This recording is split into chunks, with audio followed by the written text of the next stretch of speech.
Just because they're out on the street and homeless and don't have a job doesn't mean they're not human. They should have human rights where they have a place to live and have something to eat every day, you know? The biggest thing is when you start losing yourself, you feel like you have no worth. You have nothing to give back. You get deeper into your addictions, and the more guilt you got because you're not around your family, and it's getting worse.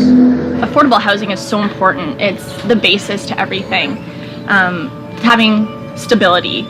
And if you have stability, you're able to cope a lot better with, COVID, mental health, addiction. Without affordable housing, without that stability, the rest of that's going to affect your life so much more. I've never been this well. I swear to goodness, in my entire life.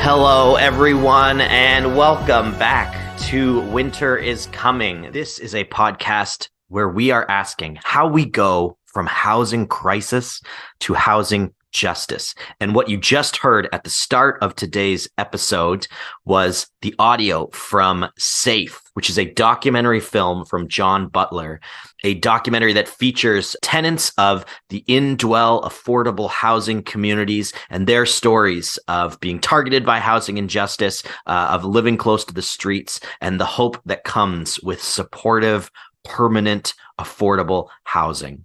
And if you want to learn more about how you can support the documentary, how you can view that documentary, check out the details in the captions to this podcast, or Google Safe Documentary or search YouTube for Safe Documentary. If this is your first time joining us, welcome to Winter is Coming. We are a housing justice podcast asking how we go from housing crisis to housing justice. And what we mean by housing justice here on the show is the comprehensive approach that means not only finding a way to lower prices in market real estate, not only finding ways to get people connected with emergency shelters.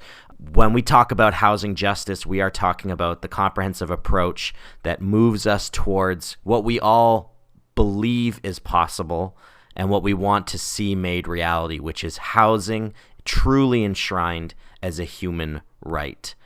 We say that, we talk about housing as a human right, but we know when we walk down the street, we know when we connect with our neighbors who are struggling or experience our own struggles that we're not there yet.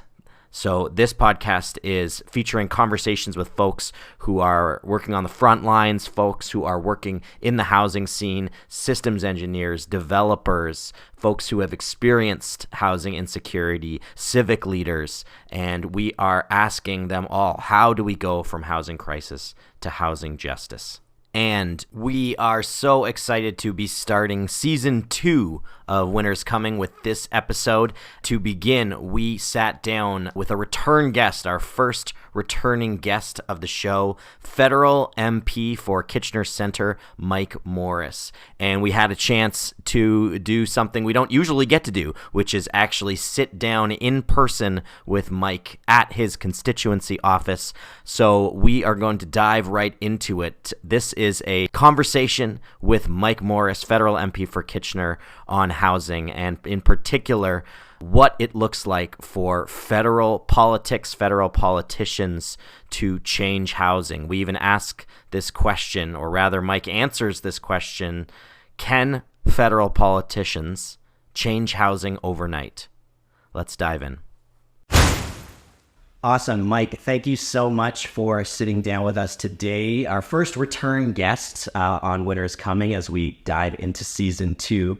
We talked with you just over a year ago. I think we were just chatting. I think it was about October of 2023, and we're here together in January in the new year of 2024.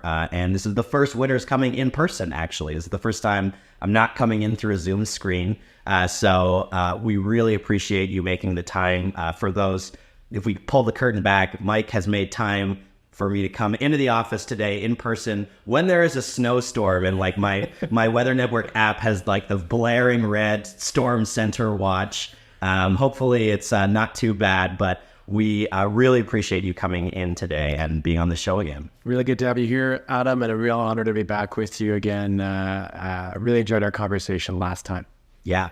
Well, I want to dive right into it. One of the big things that people talked about coming out of your episode last year, I think you're the second episode ever that we did, was specifically this angle of what you call legislated poverty. And so specifically, we want to talk about how our system of housing right now and how the housing crisis and how we call on the show housing injustice has led to a particularly sustained cycle of poverty for our neighbors who live with disabilities. And so I know that we talked a little bit last time how that intersects municipally and provincially, and you're coming at this from the theater of the federal level. But can you talk to us today a little bit about what that looks like here at the onset of 2024, how housing needs to change, what's going wrong right now, particularly for our neighbors with disabilities? I'd love to talk about that. Well, so first of all, words are important. So when we talk about legislated poverty, we're just being honest that we have legislation at the provincial and federal level that holds people below the poverty line. Yeah. And it's disproportionately the case for people with disabilities. So the facts are that 40% of people in poverty across the country are people with disabilities. That's disproportionate to the 20% of the population who are living with disabilities. And in Ontario, the Ontario Disability Support Program, or ODSP for short, is less than $1,200 a month. The shelter allowance is $565. So I would encourage someone to go online as you're listening and see what apartments you can find for that amount of money. I've identified one so far, and they're just getting opened. But this is Indwell's development at the former St. Mark's Church, now called St. Mark's Place, right next to KCI. With federal funding, they're now bringing to bear 43 units of deeply affordable and supportive housing. So that means, shared communal meals in the evening. It means harm reduction supports on site, a whole suite of offerings. It's very low barrier as well. Pets are welcome, couples are welcome, for example. But so St. Mark's Place is the only unit that a person can afford living with a disability right now on ODSP, unless that person has additional help from family, friends, whatever the case. And so that is, in my view, a national embarrassment. And on the positive side, it's something that actually a lot of colleagues of mine federally agree on. I've had a difficult time getting agreement on a guaranteed income for all, but when we talk about at least lifting people with disabilities above the poverty line, that we'd have had at least rhetorical support for. And so the update you're asking for, I've been pushing alongside and lifting up the voices of people with disabilities since I was elected to have the government follow through on a commitment to introduce what will be named the Canada Disability Benefit. How this will work is a person who has a disability who receives ODSP already, ideally when this comes to fruition, will receive the Canada Disability Benefit stacked on top. The update since we last spoke is that as a result of the advocacy from Canadians with disabilities across the country, the government introduced legislation, which they had promised to do. My team and I, shortly after we last spoke, brought forward a series of amendments to that legislation. And while we didn't get everything we'd pushed for, one example is the benefit will cut off for people over the age of 65. The government claims that there is no such thing as a senior with a disability living in poverty. We know that that's not the case. Unfortunately, we weren't successful there, but on 5 other proposed amendments, we were successful, including requiring that the benefit be indexed to inflation. One of the reasons why ODSP in Ontario is so low is that it's not indexed to inflation. Every year, folks with disabilities fall further and further behind. And then every now and then a politician gets to stand up and say, we're going to raise it as they did last year by 5%. What they don't say is that inflation that year was more than 5%. Yes. So that person with a disability actually fell further behind that year, and the politician gets to make like they're making progress when they're not. And of course, we know that MP salaries are indexed to inflation. Yes. It's not like last time, yeah. Well, it's not like legislatures don't know how to do it. Yeah. And all it took was bringing the idea forward. Every other party support. Not every amendment was unanimously supported, but that one was.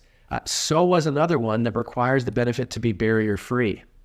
And talk about what that means. Well, if you're a person with a disability, to access some of the benefits to which you're entitled, one is the disability tax credit. There's actually an entire consulting industry set up to prey, in my view, on people with disabilities, knowing that the process is so difficult, takes many, many months, many series of doctor's notes and all the rest. And so a lot of people with disabilities who are eligible for the disability tax credit either are not aware of the process, haven't had the resources to move through the process, so they're not receiving it. And so because at committee we were able to get this amendment through, being barrier-free, our expectation is, as the government now works on the regulations, that it will not be delivered through those who are already eligible for the disability tax credit. That instead, my example I gave at committee was when you fill out your taxes, that you would be automatically considered. The government has tracking of those who are on ODSP. It's going to be delivered in partnership with provinces and territories. And so that person would be automatically considered and would then receive the Canada Disability Benefit. Unfortunately, many of these decisions are not in the legislation that, as a member of parliament, I have influence over. Many of them are left to the regulations that will now follow, which is disappointing. I would have liked to have seen far more rigor being applied in the legislation. And so the good news is that the legislation did pass in June of last year of 2023. Yeah. However, the government has yet to actually allocate any money for the benefit. So when they're serious about programs like $10 a day childcare, typically we see governments allocate money first. Then they negotiate, and then they get legislation passed. When it comes to people with disabilities, they've been doing it in the opposite order. And that erodes trust, and it's why we need to all continue to advocate. We've got a federal budget coming up in March or April of 2024. It's another opportunity where the federal government could allocate the money required to fund the Canada Disability Benefit, and then to get it out the door. Our job isn't done. The fact is that since we last spoke, someone living with a disability in our community is no further ahead today than they were in October of 2022. Yeah. And so while we've made progress in the legislative bureaucracy, the fact is we're not there until the benefit is delivered. And it means that it's actually more difficult because the cost of housing has actually only gotten more expensive since we last spoke. Yeah, and so like you said, it actually puts people further behind because we're not at a flat rate here. And when we think about from last year to this year, the other thing that came up when you were just talking now is obviously then the delays. So the existing system that takes potentially months for people to get through. We're not talking about me waiting a few months for the PS5 to finally drop, and I can't wait till I get to play some video games. Maybe I'll do it in May instead of January. This is housing that we're talking about. So the show is called Winter's Coming. We're always aware that this is not something that people can wait months to have happen. And so even now in the system, if we've got legislation moving forward but no funds allocated, to me that speaks to the fact that this process is getting drawn out another winter. And what are our neighbors with disabilities with skyrocketing utilities bills as well? What do they do in the meantime? So the ability to name these things and recognize that at the federal level, at the provincial level, at the municipal level, the issue of housing, the recognition of a housing crisis is finally being acknowledged. There are no housing crisis deniers in the mainstream. Everybody acknowledges, from all parties, from all ends of the political spectrum, acknowledge that this is an issue. And so what I really am interested in is, and as you started to pull out here, is we talk a big game about this. It's covered in the media. Even I think today, the Prime Minister is going to make some announcements, and in specifically in Southwestern Ontario, where a lot of this show and our listeners are from. And yet we still see the problem continuing, and we know that this is not something that is solved in a one-size-fits-all issue. But for our neighbors living with disabilities, the waiting game of this is a life and death matter. So you've named a couple of examples of how the process can actually get underway more efficiently. What are other things that need to happen at a legislative level or at a public level to get things moving, particularly for our neighbors with disabilities, but in the housing crisis in general? What are the things we need to have happen to actually not just have announcements, not just have proposals, and not just have votes, but actually see tangible progress? Love the question. Let's pause on the benefit to conclude there. We need to channel our anger and frustration towards those that are making the decisions, because ultimately, this is about political will. This is about cabinet coming together when they make the decisions about what will be and will not be in this year's federal budget, and budgets are about priorities. Last year, they gave $20 billion in subsidies to the largest oil and gas companies in the country that themselves made record-breaking profits. And we need those folks who are on that cabinet table to reallocate those kinds of funds towards funding the Canada Disability Benefit. They could do it tomorrow if they wanted to. There is nothing holding them back from putting it in this year's budget. And so we need to, every email, every meeting with an MP, is your MP actively putting pressure on the governing party to allocate money for the Canada Disability Benefit in Budget 2024? And that's a question that every Canadian could be putting to their MP to put pressure on them to do exactly that. Yeah, I think it was.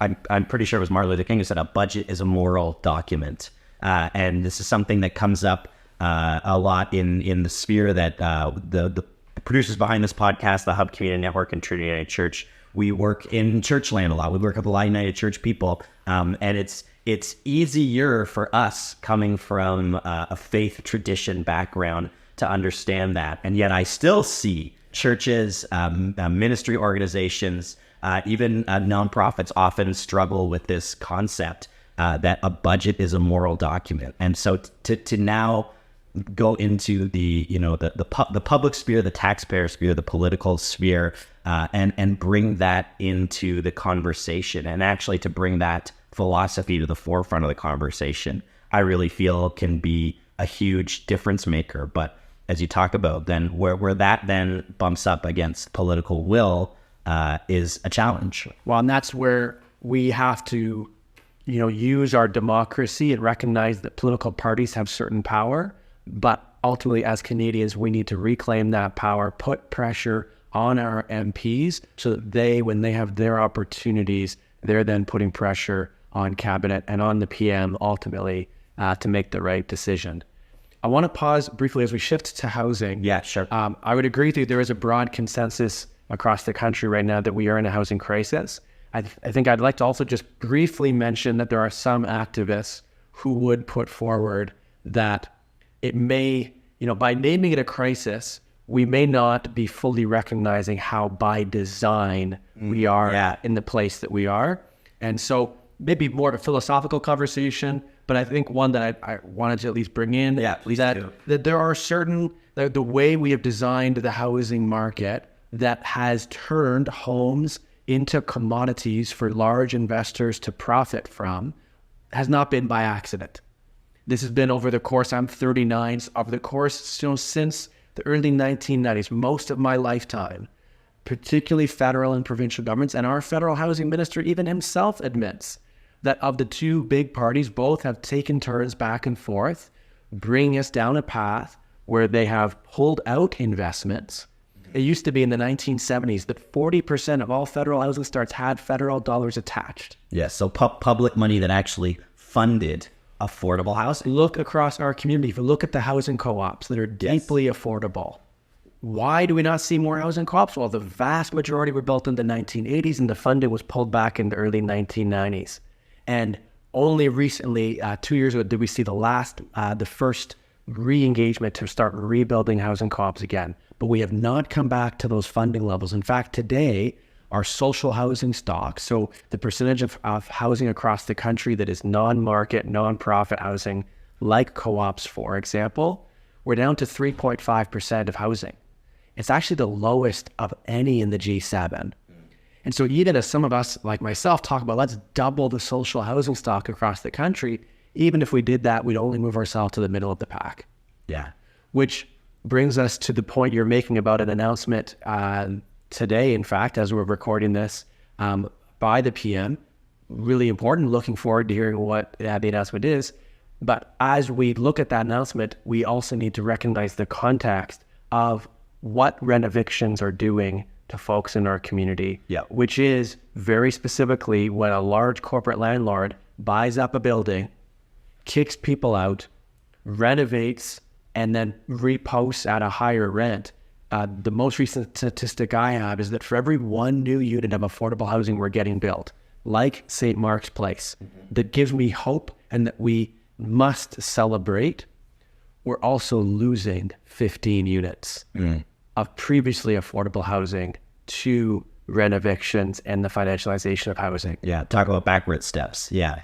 So until and unless we put pressure on elected leaders to address financialization, to address the fact that homes should be places for people to live and not commodities for investors to trade. And when I think about when my parents bought their first home and how different it is for young people today and for seniors on fixed income today, the best analogy I can give you is maybe it's like going to a Leafs game and you wonder why you can't get a ticket. Well, they're not for regular people to buy. That's right. They've already been bought up by the corporate class. Yeah. And increasingly, when it comes to pension funds and real estate investment trusts, they are making off like bandits on the backs of regular people in our community when we recognize that the cost of housing has gone up 35% year over year, while if the market's only gone up 4% and we are giving them tax breaks to do it, well,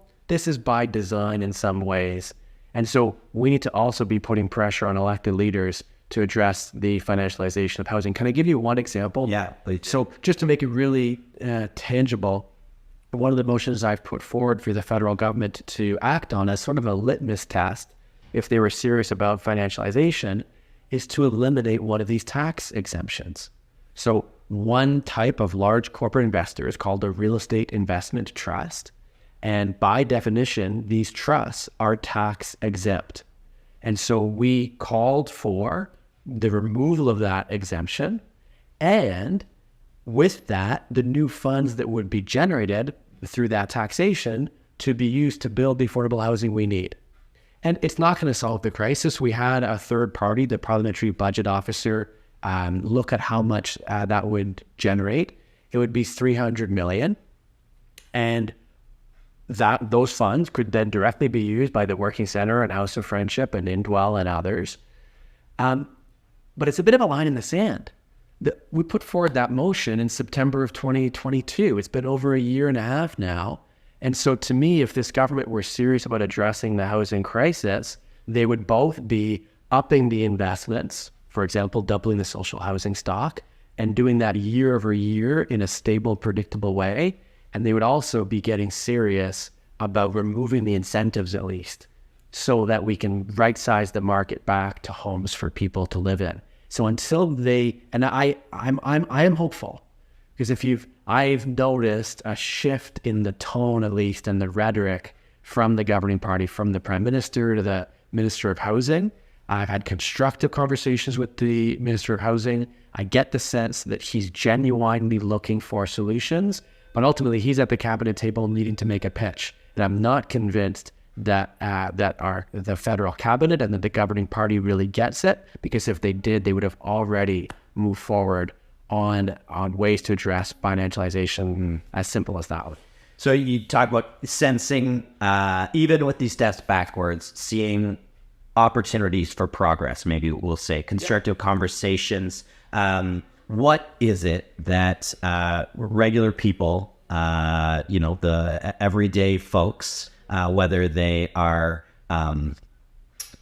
working in this scene, affordable housing scene? We've had folks from Indwell, we've had folks from the Working Center. We're going to be talking next week with John Neufeld from House of Friendship. Folks who are in the scene, but particularly folks who just recognize, I see that there's an issue. Maybe it's a parent of somebody who recognizes that their kids are almost wrapped up university, and after they've done trying to pay for the exorbitant amounts of residence costs, now their kids are going to be moving into either trying to get rentals, trying to somehow maybe purchase someday.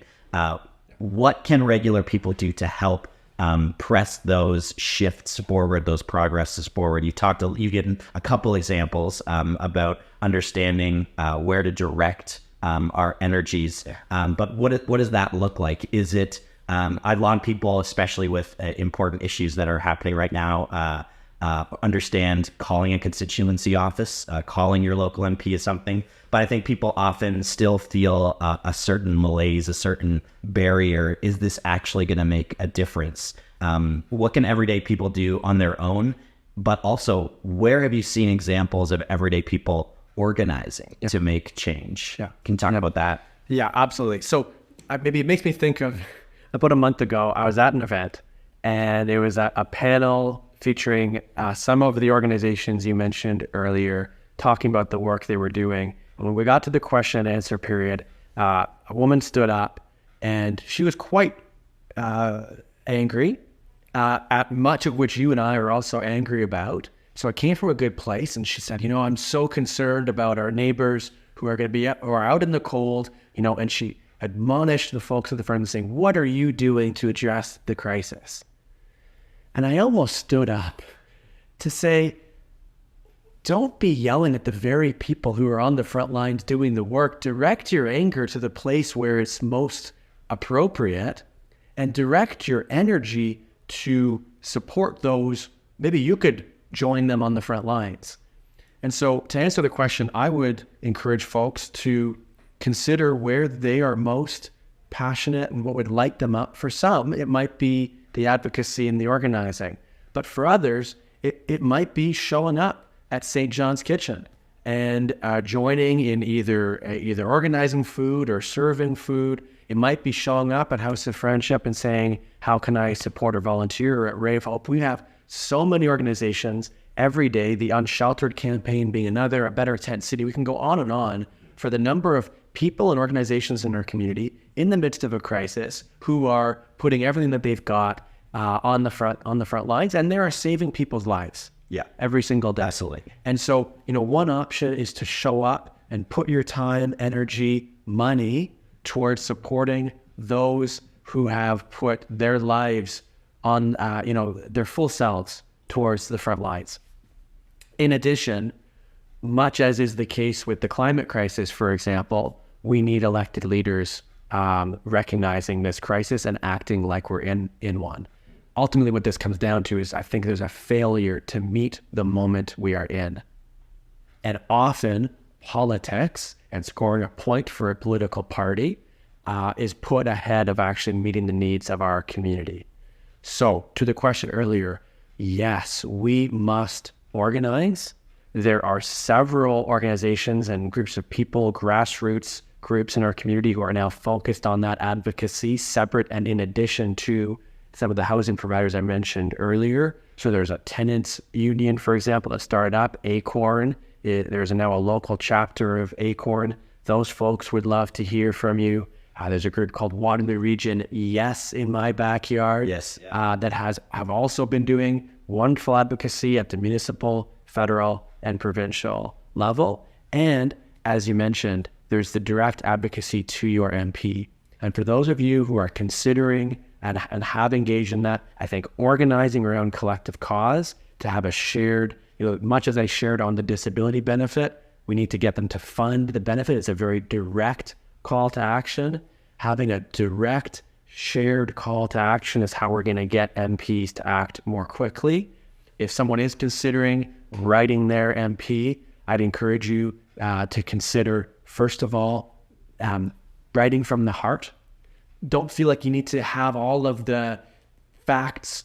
I think the fact is we're in this housing crisis.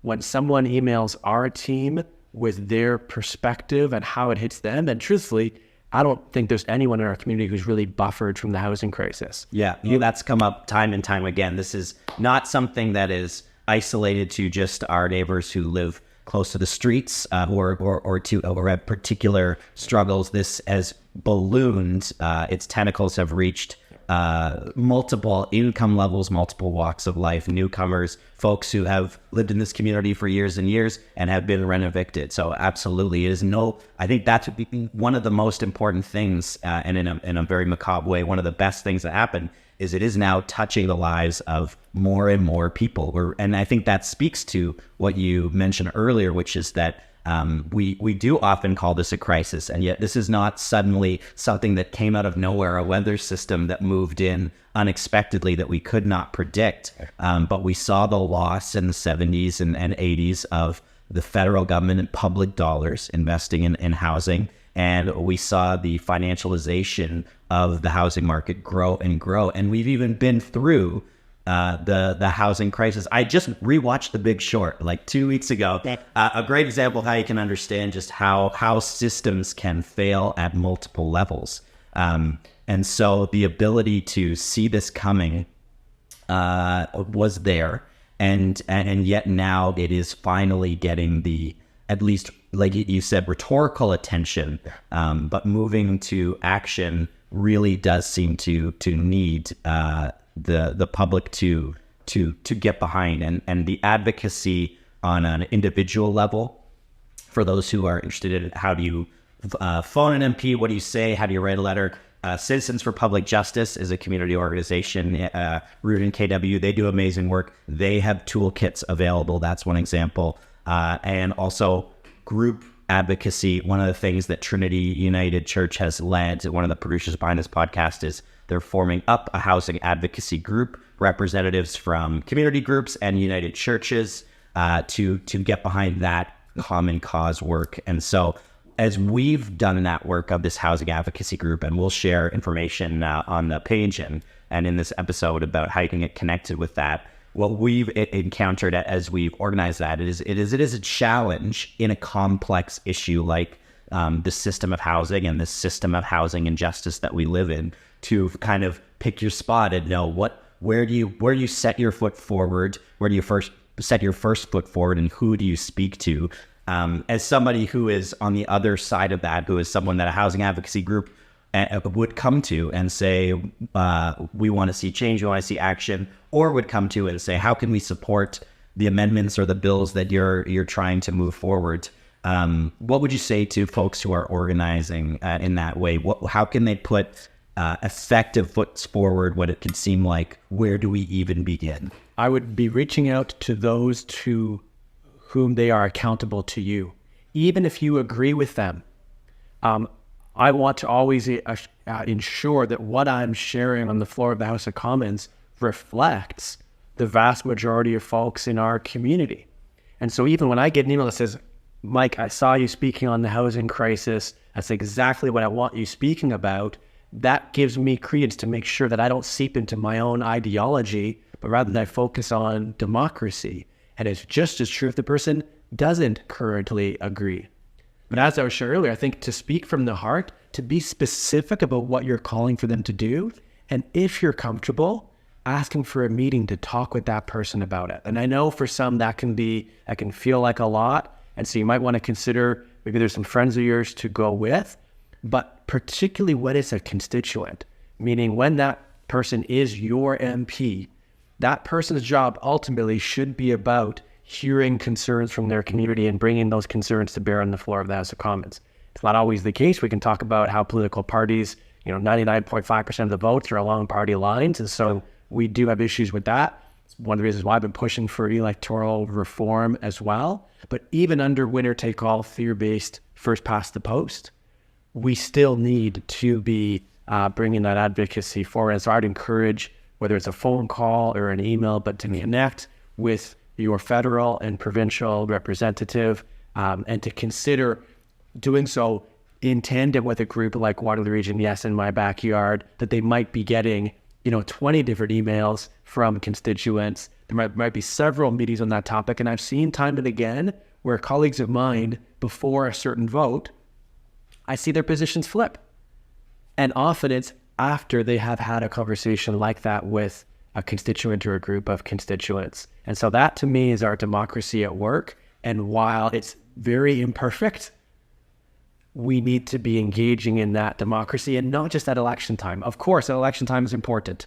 And if there's a candidate running, to consider supporting that person. If that's someone who believes in addressing the housing crisis and you believe in their ability to do so, I'd be the first to offer that. I think it's pretty important to engage around election time.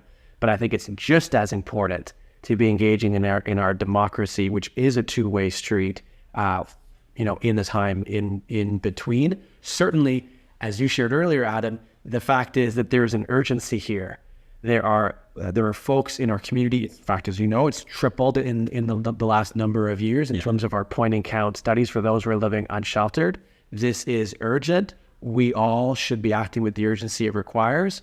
And I can also mention, it's been a particular source of hope for me seeing faith communities jump in. I was recently invited to speak with an interfaith group that included faith leaders from a number of different faith traditions. And what they asked me to come in and talk about was housing. Yeah. And for me, when I see that mix of faith traditions and leaders that can agree and be in solidarity, that none of us want to see our neighbors suffering in the injustice of this housing crisis. Well, I told them at the time, and I'll say it again here, those are the folks that I know our elected leaders are looking to. And when faith leaders in our community and faith communities mobilize, that puts real pressure on elected leaders to act.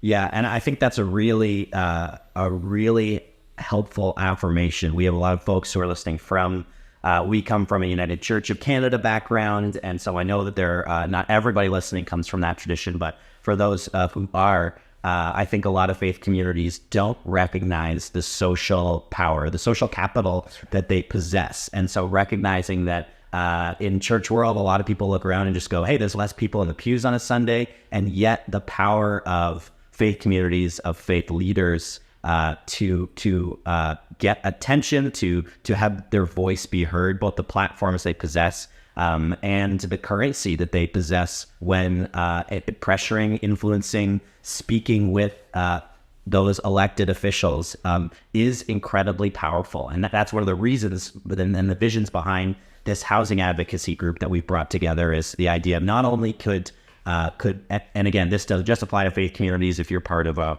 Rotary Club, if you're part of a community group, if you're part of KW Little Theater or anything, you have people in your sphere, in your community there that are being affected by housing injustice, are being affected by this crisis. And so not only the ability to leverage those community groups to put exponentially more pressure on elected officials like yourself, Mike, and of any political party, but the ability for for community groups to come together around common ground, and particularly in this case, housing that affects everyone, we see as a real opportunity to move the needle.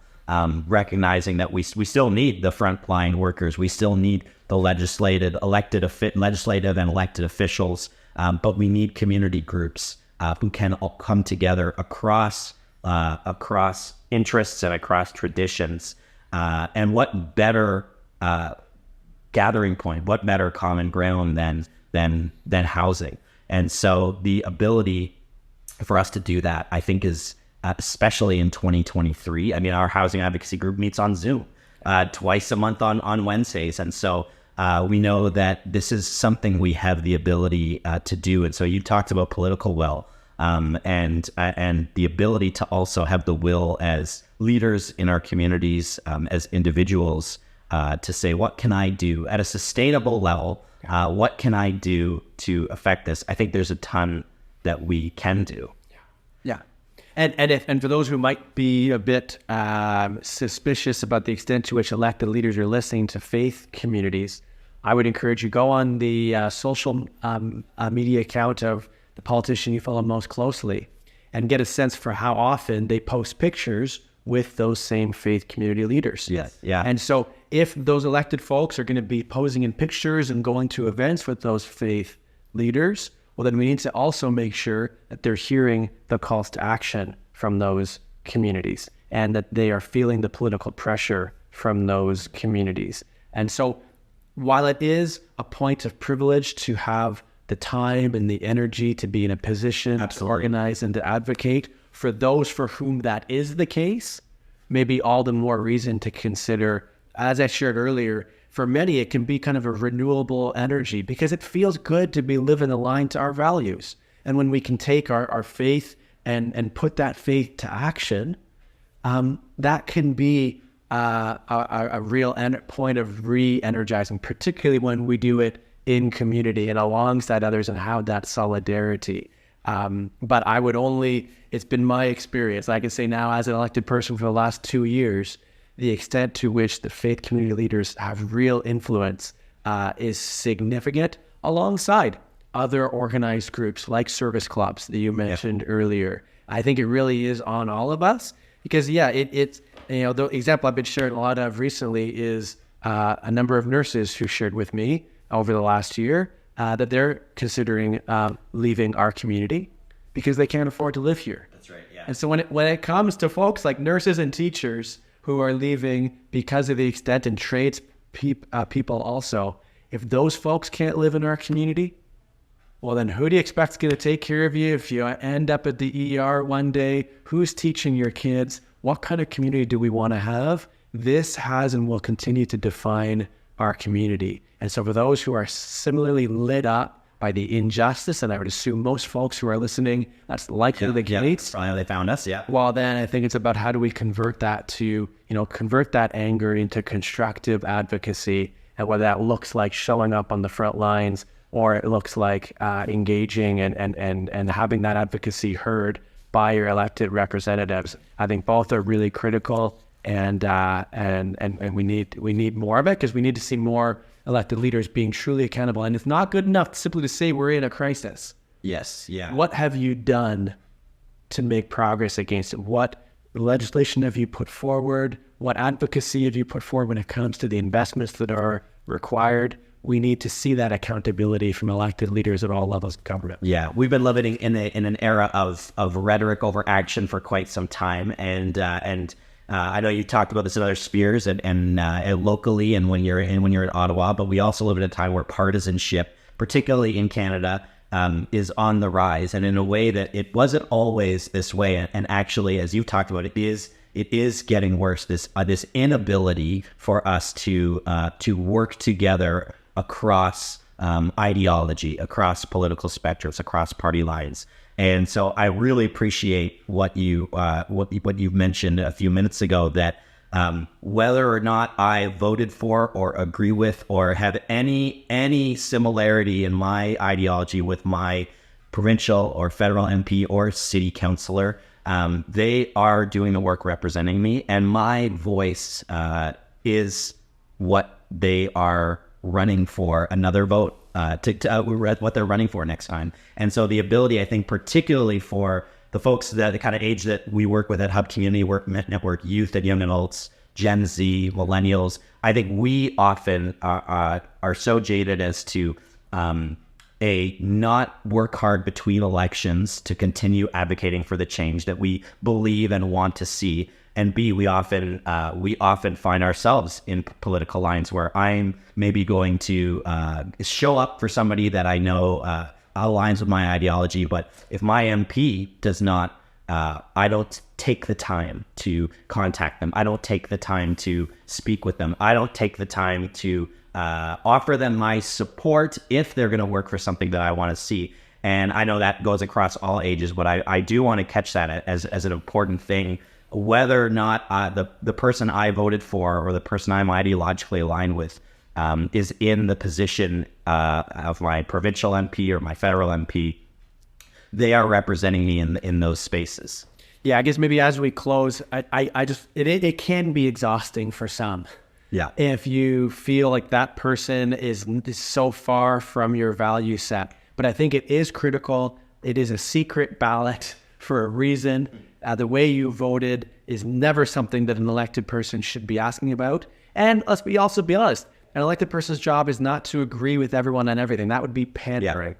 But it is to hear from a wide mix of people. And ideally, that person is actually listening, to be genuinely influenced by it and consider, bringing those ideas forward. For those for whom it just feels like year over year, you might be in a community where you feel like the electorate elects someone that is so far from your value set. I'll go back to that point on electoral reform. We don't have to be doing it this way. Most other modern democracies around the world have shifted already to proportional representation. It's more collaborative. It's more diverse.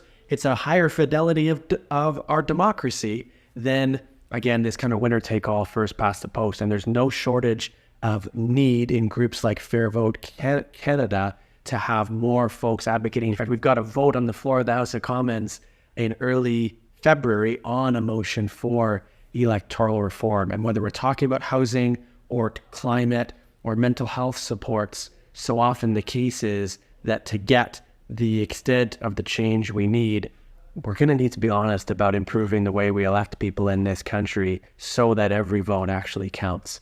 But that might be another podcast. That might be the next time we have you on. So we're going to have to wrap it there because Mike's a busy guy, and we've gone lots of places in this conversation. Mike, I want to thank you for the encouragement in this conversation, the hope that you engender when you speak, and for the work that you are doing in Ottawa, in Kitchener, what we now call Kitchener-Waterloo.